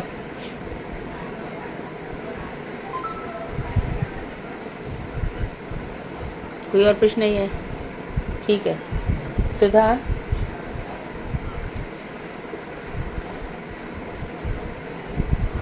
हरे कृष्णा दीदी। धन्यवाद। हाँ, प्रश्न है दीदी, राधिका दास इसके बारे में हरे कृष्णा दीदी, धन्यवाद प्रणाम। धन्यवाद। एक मिनट देखो दीदी। गुरुवे गौर चंद्राय राधिकाय ददाले कृष्णाय कृष्ण भक्ताय तद्भक्ताय नमो नमः। नमो ओम विष्णु पादाय गुरु पृष्ठाय भूतले श्री श्रीमद् भक्ति वेदांत माधव इति नामिने साक्षात गुरु सेवाय मूर्ते शब्द ब्राह्मण प्रतिष्ठिता पतित पावन चरित्राय नारायण प्रियो नमः। मैं समस्त रूपम गुरुवर के चरणों में अनंत कोटि दंडवत प्रणाम करती हूँ और उनकी अवधि की कृपा की वांछा करते हुए अपने शिक्षा गुरु श्री मधु दीदी के चरणों में दंडवत प्रणाम करती हूँ और उनकी कृपा की वांछा भी करती हूँ। उसके पश्चात समस्त वैष्णव के चरणों में दंडवत प्रणाम, यथायोग्य दंडवत प्रणाम। हमारा इस स्कंद 11 का चैप्टर 3 है और श्लोक है 41, जिसमें राजा निमि ने छठे योगेश्वर आभिहोत्र जी से कर्म योग की विधि के विषय में प्रश्न पूछा, जिसके द्वारा मनुष्य शीघ्र ही मोक्ष में रुकावट डालने वाले कर्मों को निरस्त कर सुकृति युक्त होकर ठीक से राधिका, और ठीक से साफ स्पष्ट बोलो, आराम से, धीरे धीरे। उन्होंने पूछा कि कर्म योग की विधि के बारे में प्रश्न पूछा और जिसके द्वारा मनुष्य शीघ्र ही मोक्ष में रुकावट डालने वाले कार्यों को मतलब खत्म कर देता है, निरस्त हो जाते हैं जिससे, और सुकृति युक्त होकर मोक्ष के उपयोगी कर्म निवृत्ति साध्य परम ज्ञान को प्राप्त करता है। तो वो ये पूछ रहे हैं कि ऐसे कर्म बताइए जिससे मोक्ष, मेरी आवाज पूछ रही है, जिसमें मोक्ष में रुकावट करने वाले कर्म नष्ट हो जाते हैं। और दूसरा क्या बताया? उनके बाद बोला दीदी कि सुकृति युक्त होकर मोक्ष के उपयोगी जो कर्म निवृत्ति साध्य हैं परम ज्ञान को प्राप्त करता है। हाँ, ऐसे ज्ञान को प्राप्त करते हैं जो कर्मों से हटा दिया जाता है। ठीक है। कहते हैं कि मैंने पूर्व काल में अपने पिता इक्ष्वाकु के निकट बैठे हुए ब्रह्मा जी के जो मानस पुत्र हैं सनक आदि ऋषियों से इस विषय में प्रश्न किया था, परंतु उन्होंने सर्वज्ञ होकर भी मेरे प्रश्न का उत्तर नहीं दिया। उसका क्या कारण है? कृपया आप फिर से रिपीट करो कि वहाँ पर सनक सनंदन इत्यादि बैठे थे, ये प्रश्न पहले भी हुआ था परंतु उत्तर नहीं दिया, इसका क्या कारण था? बहुत सुंदर प्रसंग है ये। हाँ, श्री आभिहोत्र जी इको हो रहा है, आवाज का इको हो रहा है। एक मिनट में अंदर जा दीदी बोले तो आप जितना माइक को यूज कर लीजिए। अच्छा, जब दीदी बोलते ठीक है। श्री आभिहोत्र उवाच, आभिहोत्र जी बोलते हैं कि राजन, कर्म यानी कि शास्त्र विदित जो आचरण है, अकर्म शास्त्र आचरण करना, और इन तीनों का, तुम ठीक से बोलो राधिका, स्पष्ट बोलो। जी, एक तो है दीदी, उन्होंने पूछा कर्म जिसमें कि जो शास्त्र विहित जो आचरण है, शास्त्रों में जो लिखे हुए हैं, ठीक है। अकर्म जो शास्त्र विहित जो आचरण नहीं करता है मतलब, और तीसरा है कि जो तीनों का स्वरूप विहित कर्मों का आचरण ना करना, शास्त्रों में जो विहित कर्म है उसका आचरण ना करना। तीसरा उन्होंने पूछा कि विकर्म शास्त्र निषिद्ध आचरण करना, कि उल्टे ही काम करना है, शास्त्रों में जो है वैसा तो करते नहीं है, उसका उल्टा ही करते हैं। कि इन तीनों का स्वरूप एकमात्र वेद शास्त्र के द्वारा ही विदित है। भगवान द्वारा प्रकाशित होने के कारण वेद अपौरुषीय हैं, अतः वेद भगवान का शब्दावतार है। साधारण मनुष्य के द्वारा ज्ञातव्य नहीं है, मतलब साधारण मनुष्य अपनी कल्पना के अनुसार उनको नहीं समझ सकते हैं। कल्पना क्यों ला रही हो? समझ ही नहीं सकता, उनके द्वारा जानने योग्य नहीं है। जो 3 प्रकार के कर्म हैं, कर्म, विकर्म और अकर्म, जो करना चाहिए शास्त्र में बताया गया, और जो अकर्म करता नहीं है, निठल्ला बैठा रहता है, आलसी, प्रमादी। और विकर्म, शास्त्र में कहा गया सत्य बोलो लेकिन झूठ बोलता है। शास्त्र में कहा चोरी मत करो, चोरी करता है। शास्त्र में कहा कि वाणी से भी हिंसा मत करो, गाली गलौज किसी के विषय में मत सोचो, वो ये सब करता है। वेद साक्षात नारायण है, परम महत तत्व, कानन अवशायी विष्णु के निश्वास से प्रकटित हैं। तुम ध्यान दे, उस कोई समय ये ना समझ दे बालक कि थे। वेद श्री कृष्ण से निकले हैं। वेद किससे निकले हैं? कारण अर्णवशाही विष्णु के सांस से निकले हैं। तुम उस समय बालक थे, इसलिए सनक आदि मुनियों ने तुम्हारे प्रश्न का उत्तर नहीं दिया। वेद का स्वभाव परोक्षवादात्मक है। इसमें यथार्थ तत्व को गोपन रखने के लिए उसका अन्य प्रकार से वर्णन किया जाता है। पहले ही हमने परोक्षवाद बता दिया, इसमें डायरेक्ट बात नहीं कही है, सब छुपा करके बात की, गुप्त रख करके बात कही गई है वेदों में। इसलिए भगवान ने गीता में भी कहा है कि वेदों की पुष्पित वाणी पे मत जाओ, वेदों की जो फल वाली वाणी ऐसा होगा ऐसा होगा उस पर मत जाओ, बिल्कुल भी मत सोचो कि वेद परोक्षवाद प्रिय है। वो डायरेक्ट बात नहीं कहते, इनडायरेक्टली कहते जो तुम्हारी समझ में नहीं आता।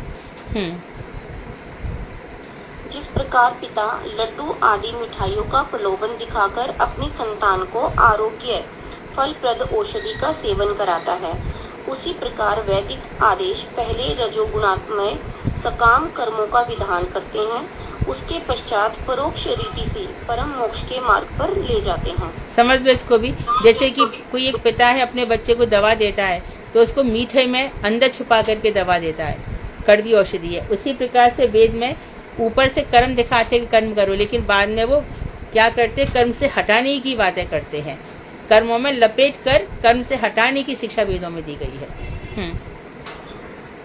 मनुष्य एक क्षण भी कर्म किए बिना नहीं रह सकता, अतः वेद विहित कर्मों का आचरण न करने पर वह विवेक रहित वेद निषिद्ध कर्म करेगा, उसके फलस्वरूप नरक यंत्रणाओं को प्राप्त होगा।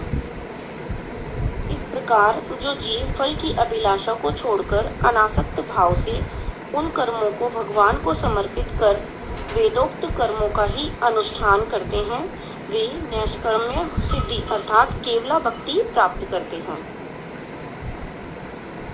अच्छे कर्म करने से स्वर्ग की प्राप्ति होगी, इस प्रकार का जो श्रुतियों में उल्लेख है वह केवल कर्म में रुचि उत्पन्न करने के लिए ही समझना चाहिए। जो लोग कर्म नहीं करते उनको कर्म इसीलिए बताया गया कि कुछ तो करें, इसलिए स्वर्ग इत्यादि का प्रलोभन दिया गया है। स्वर्ग आदि की प्राप्ति चरम लक्ष्य नहीं है, किंतु वैदिक आदेशों का निष्ठा से पालन करने वाला जीव जीवन की सर्वोच्च सिद्धि शुद्ध भगवत प्रेम प्राप्त करता है। जो शीघ्र से शीघ्र अपनी मैं और मेरा मिथ्या अहंकार की गांठ को खोलने के इच्छुक हैं, वे तंत्रों और वेदों में वर्णित विधान के अनुसार भगवान केशव की पूजा करें।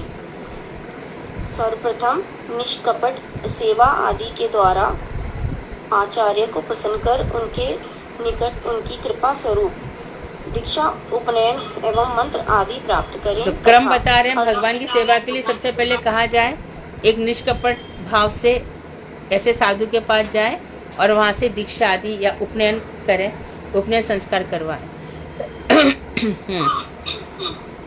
तत्पश्चात अर्चन प्रणाली जानकर भगवान के अत्यंत आकर्षक किसी साकार रूप में भगवान हरि की आराधना करें। अर्थात किसी मूर्ति की साकार रूप भगवान श्री हरि की अर्चन प्रणाली जाने, उनका पूजा कैसे होती है उसको समझें, फिर उनकी पूजा करें। दूसरा प्रोसेस, तीसरा स्नान आदि के द्वारा पवित्र होकर तिलक लगाकर अपने इष्ट भगवत मूर्ति के सामने आसीन हो। तदंतर प्राणायाम आदि से देह शुद्धि, अंग न्यास और कर न्यास आदि के द्वारा भगवान द्वारा सुरक्षा का आवाहन आदि का अनुष्ठान करके श्री हरि का अर्चन करें। फिर पुष्प आदि से कीट शोधन करके, भूमि का मार्जन करके, शांत भाव से आत्म शोधन करके श्री मूर्ति से चंदन पोंछकर एवं जलादि द्वारा प्रक्षालन यानी कि उनको पोंछ पे के करके अर्चा विग्रह को पूजन के लिए तैयार करें। आसन को पवित्र करके एकाग्रता पूर्वक श्री मूर्ति के में अथवा हृदय में भगवान की निकटता की कल्पना करते हुए हृदयादि मंत्र एवं मूल मंत्र से न्यास क्रिया का संपादन करें। अंत में इसको समझ लो, आवाज बहुत इको हो रही है कि ये अंग न्यास कर न्यास की बात कर रही है। हम लोगों के यहाँ इतना विधान नहीं है, लेकिन जो महात्मा लोग मूर्ति की पूजा करते हैं तो पुष्प इत्यादि लेकर के गोपाल मंत्र से या अर्चन पद्धति में जो मंत्र बताए गए हैं उनके कंधे पर, उनके कोहनी पर, उनके हाथों में इत्यादि करके न्यास किया जाता है। स्वयं भी न्यास करते हैं, उस दिन भी बताया था।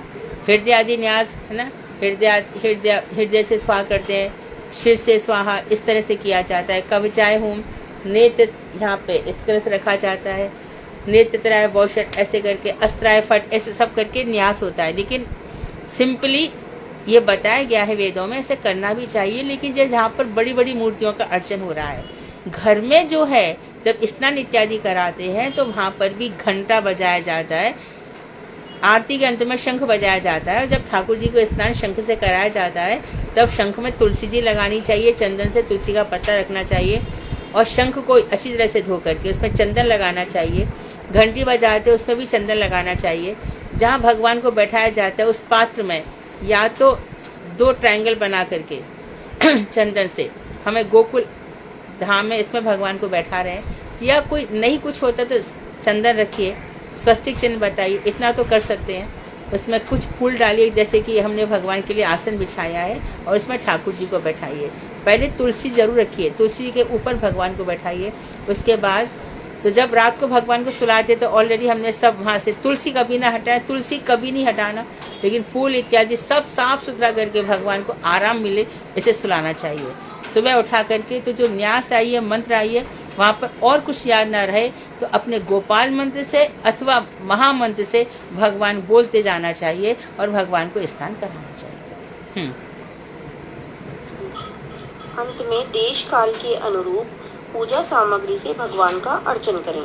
देश काल के अनुरूप जैसा स्थान हो, जैसा समय हो, ऐसा नहीं कि बहुत ठंड है और भगवान को ठंडे पानी से स्नान करा दिया, गुनगुने पानी से भगवान को स्नान कराना है।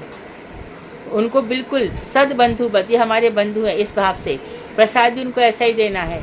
जितना भी अभी सर्दी का मौसम चला गया, दिसंबर जनवरी में भगवान के दूध में थोड़ी केसर डालो, ऐसे करके उनको पिलाओ, बिल्कुल बाल भाव से, कि इनको कहीं कोई परेशानी ना हो जाए। जैसे कि रुक्मणी जब भगवान सुदामा के चावल खा रहे थे तो चक्रवर्ती ठाकुर कह रहे हैं कि रुक्मणी जी को ये चिंता होगी कहीं इनके पेट में अपच ना हो जाए, तो हम भगवान को जो कुछ भी दे रहे हैं, चाहे कैसे भी दूल्हे की शुद्ध दो, फल इत्यादि भी, ऐसा नहीं कि ऐसी परोस दिया, अच्छे से काट करके अमनिया करके अच्छे से उसमें जैसा हमें पसंद होता है कि भगवान को ऐसे ही पसंद होगा, इस तरह से देना चाहिए, तभी भगवान प्रसन्न होंगे। कृष्ण मंत्र से संसार का मोचन होता है एवं कृष्ण नाम से कृष्ण के चरणों की प्राप्ति होती है।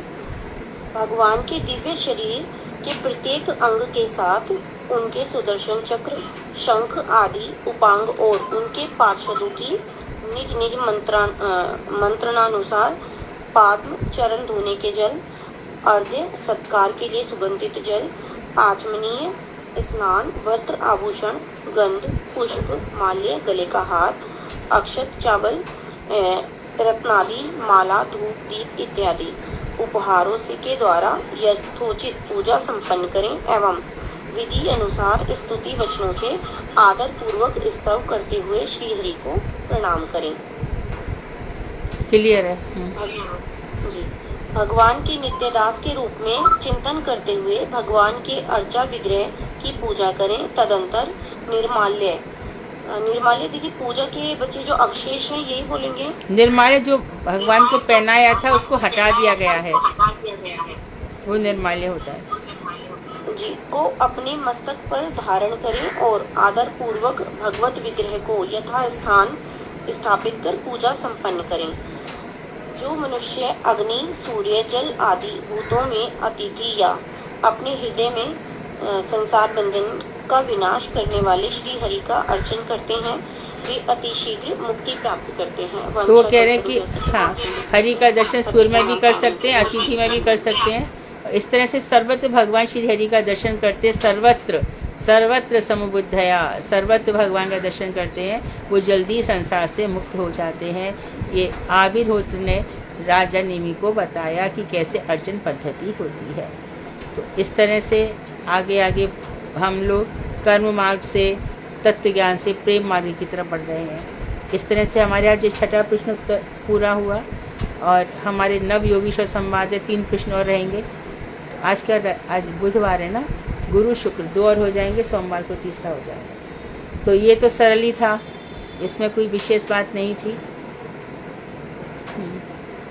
हरे कृष्णा दीदी, दंडवत प्रणाम दीदी। थोड़ा सा दीदी वो श्री अंतरिक्ष वाच के बारे में बोलने का प्रयास करते हैं। हाँ नहीं, जो अंतरिक्ष, सुनो अंतरिक्ष का जो डिस्कशन बीच में हुआ है तुम उसी के ऊपर बोल रही हो ना? हाँ जी दीदी, हाँ जी। तो अंतरिक्ष का किसने बोला था? दीदी वो सत्यवती दीदी ने शायद बोला था कि मैं थी नहीं दीदी तब से पीछे। हाँ, तुम सब लोग बोले, ये बात ठीक है, लेकिन हम ये चाहते हैं कि सबको याद हो जाए। जी दीदी। डिस्कशन होना चाहिए, डिस्कस होना चाहिए। हम उन्हीं बातों को बार बार इसलिए कर रहे हैं कि सबके दिमाग में सेट हो, सबको याद करवाओ। कोशिश तुम्हारी ऐसी होनी चाहिए। बोलो। जी दीदी, दंडवत प्रणाम दीदी। इस मानसिक रूप से मंगलाचरण करके आपको सब दो प्रणाम करके तो दीदी 5 से 7 मिनट ही लूँगी। तो इसमें जैसे कि हम जानते हैं, राजा नेमि ने क्वेश्चन का पूछा था कि भाई माया का स्वरूप क्या है, माया से कैसे पार कर सकते हैं, और परब्रह्म का स्वरूप क्या है, और कर्म योग का हम कैसे निरूपण कर सकते हैं। तो इसमें श्री अंतरिक्ष वाच श्लोक 3 है, पेज नंबर 42 है लेसन का। तो इसमें बता रहे हैं कि देखो, जो आदि पुरुष भगवान है वो क्या करते हैं, अपनी शक्ति से विभिन्न जीवों के अंदर 4 चीजें, बुद्धि, इंद्रिय, मन और प्राण, इनकी क्या करते हैं, सृष्टि करते हैं। लेकिन हमें इसमें क्या है, शक्ति से। तो ये जो शक्ति जिनसे ही इनकी सृष्टि करते हैं, इसको क्या बोलते हैं, भगवान की गुणमयी माया। तो यही भगवान की गुणमयी माया है जिससे इनकी सृष्टि होती है। फिर यही शक्ति जीवों के अंदर जब जाती है तो वो उससे वो जीव जो विषय का भोग करते हैं, एक लोक से दूसरे लोक में उनका जाना होता है, आत्मा की मुक्ति होती है या भगवत प्रकृति की प्राप्ति होती है। तो ये सब कुछ भगवान की वो जो शक्ति जो जीवों में प्रदान की है उसी के कारण होती है, जिसे हम माया करते हैं। अब ये जो तीसरा श्लोक है, इसमें संस्कृत के 2 वर्ड आते हैं कि सौ मात्र आत्म प्रसिद्ध। सौ मात्र का मतलब जो अपनी इंद्रियों की तृप्ति के लिए, मतलब कि 2 प्रकार के जीव जो इस संसार में आते हैं। एक आता है जिसका केवल एम एंड मोटिव होता है सेल्फ ग्रेटिफिकेशन, और दूसरा बोला आत्म प्रसिद्ध। आत्म प्रसिद्ध का मतलब जो कि इस संसार में आ तो गया किसी कारण, लेकिन उसका जीवन का उद्देश्य केवल है कि आत्मा की अनुभूति करना, कि भगवान की नित्य लीलामय में अपने आप को हर समय अब्सॉर्ब लेना। और कुछ लोग फिर आगे बता रहे हैं कि बताते हैं कि जो हमारा ये पंचभूत बना हुआ जो शरीर है, इसमें भगवान कृष्ण भगवान अंतर्यामी रूप से प्रवेश करते हैं। तो भगवान किस प्रकार से विभाजन किस प्रकार से करते हैं, तो वो कैसे करते हैं। पहले जो हमारा जो मन है, जिसके देवता निरुद्ध है, वो अभिमानी रूप है, और जो 10 भाग हैं, जैसे 5 ज्ञानेंद्रिय और 5 जो हमारी कर्म इंद्रियां हैं, वो इस तरीके से विभाजन करके जो जितने भी विषय हैं उनका उपभोग करते हैं। उसके साथ साथ भगवान वो व्यवस्था भी रखते हैं, जो कुछ लोग भजन करना चाहते हैं उनको फिर उसी के हिसाब से उनके धीरे धीरे करके संसारिक बंधन काटते हैं और उनको भगवान सेवा में लगा देते हैं। और फिर क्या करते हैं, जो लेकिन जिनकी अभी भी देहाप्ति बुद्धि है, उसमें भगवान तो हमारे हृदय में है अंतर्यामी परमात्मा के रूप में, तो उसमें भगवान ने जो हमारी अनुप्राणित इंद्रिया, अनुप्राणित का मतलब है जो हमारी प्राणवान इंद्रिया जिसमें संजीवता है, तो उस चिद्बल के कारण हम जो इंद्रियों से भोग करते हैं वो ऐसे ही करते, क्योंकि ये भी भगवान के चिद्बल के कारण हम विषयों का भोग करते हैं। और जैसे जैसे आपके जो जीव अपनी कर्मेंद्रियों के कारण, उसको पहले तो शरीर मिलता है अपने कर्मों के हिसाब से, वो पहले उसको शरीर मिलता है, उस शरीर से फिर वो क्या करता है, कर्म करता है। जैसा जैसा कर्म करता जाता है उसको वैसा वैसा फिर शरीर मिलता जाता है। तो इसी तरीके से ये विचक्र चलता जाता है कि और फिर वो जैसा जैसा कर्म फल के लोग उसको सुख भी मिलेगा, दुख भी मिलेगा, नाना प्रकार की फिर उसे लाड़ के योनियों में भी जमा करना पड़ता है। तो अभी एक तो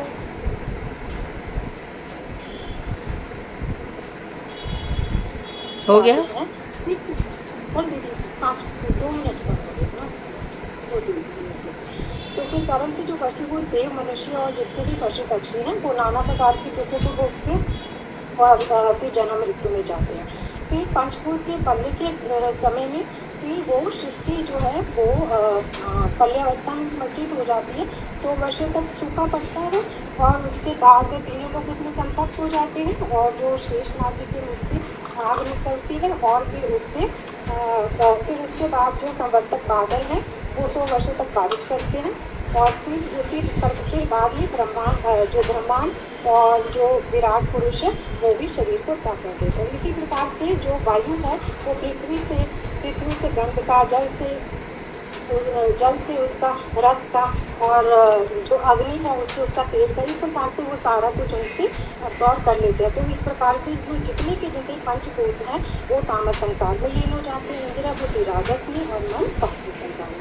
तो इस प्रकार से ये महत्व तत्व में और प्रकृति जो है भगवान को देवंगा माया शक्ति के रूप में ठीक है।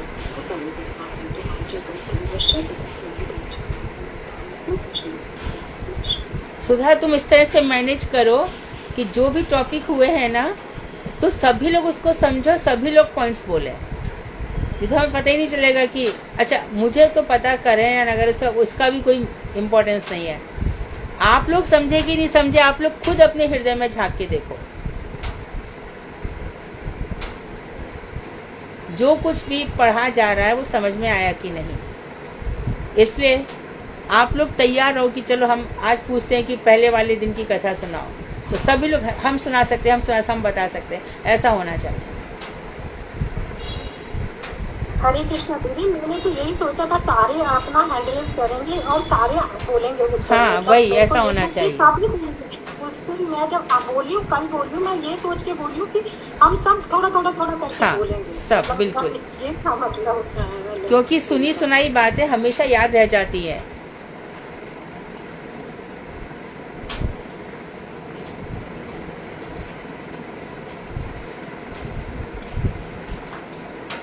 मोहिनी है यहाँ पर, निकल गई। हरे कृष्णा दीदी,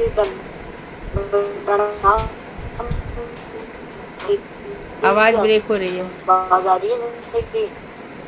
हरे कृष्णा। हाँ ठीक हो रही है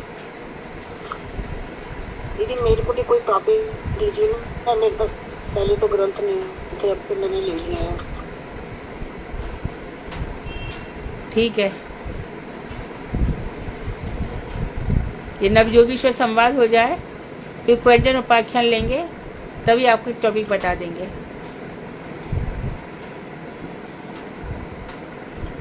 ठीक है भारती, तुम्हारी क्या तैयारी है? दीदी मैं भजन बोलूं दीदी? भारती कुछ बोलने वाली थी, नहीं है इधर। मैं भजन बोलूं दीदी आज? हाँ गाओ दीदी। ये उसमें है गीति कुछ में 150 पेज में जो गुरुदेव का। सुधा कल कौन बोलने वाला है? हरे कृष्णा दीदी, दंडवत प्रणाम। हाँ दीदी कल 7th क्वेश्चन होगा और अनुराधा खंडेलवाल दीदी बोलेंगे।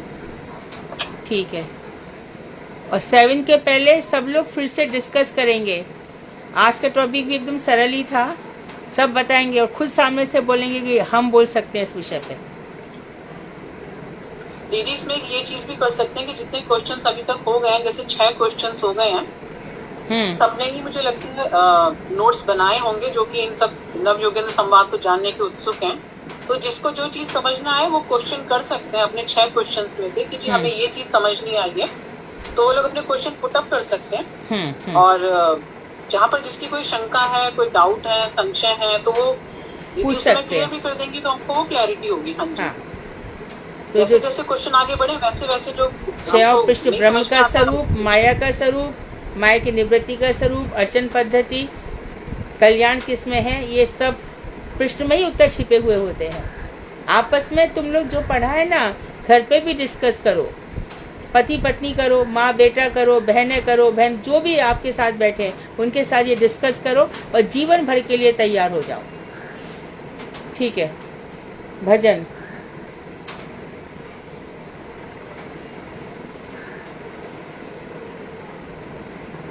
गा रही हैं आप? तो ज्योति दीदी बोलिए, आप भजन गाने वाली थी, मुझे लगता है वो अपनी शायद गौड़ी की कुछ लेने गई है। ज्योति दीदी बोलिए। दीदी आवाज आ रही है क्या? आवाज आ हाँ आ रही है, आ आवाज रही है, आ रही है आ रही है, हाँ जी, आवाज आ रही है आ रही है, आ रही है। दीदी, आवाज आ रही है ठीक ठीक? ज्योति दीदी आ रही है, आप बोलिए, शुरू करिए, सब कुछ सुनाई दे रहा है।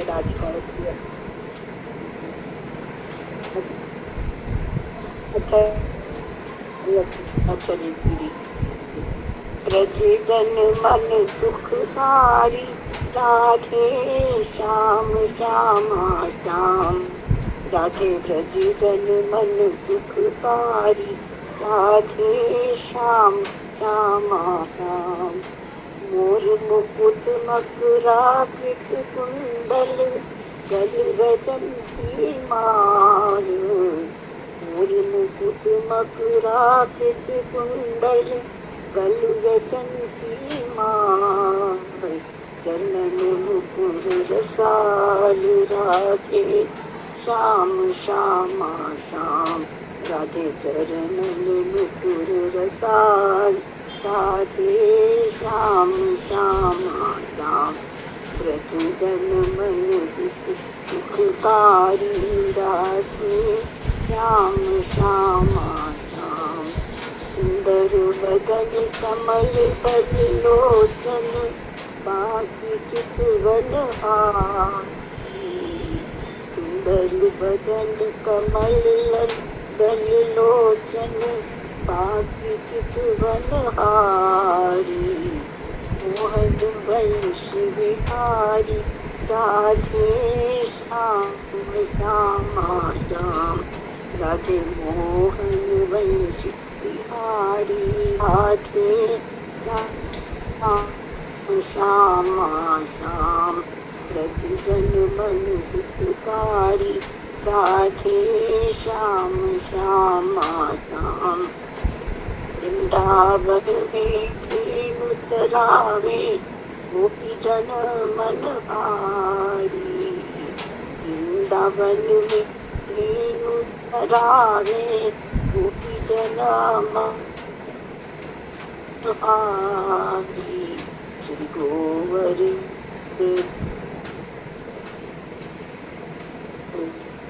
धारी, राधे श्याम श्यामा श्याम। श्री गोवर्धन धारी, राधे श्याम श्यामा श्याम। सजन मन सुखकारी, राधे श्याम श्यामा श्याम। राधा कृष्ण अब तो और रूप अवतारी।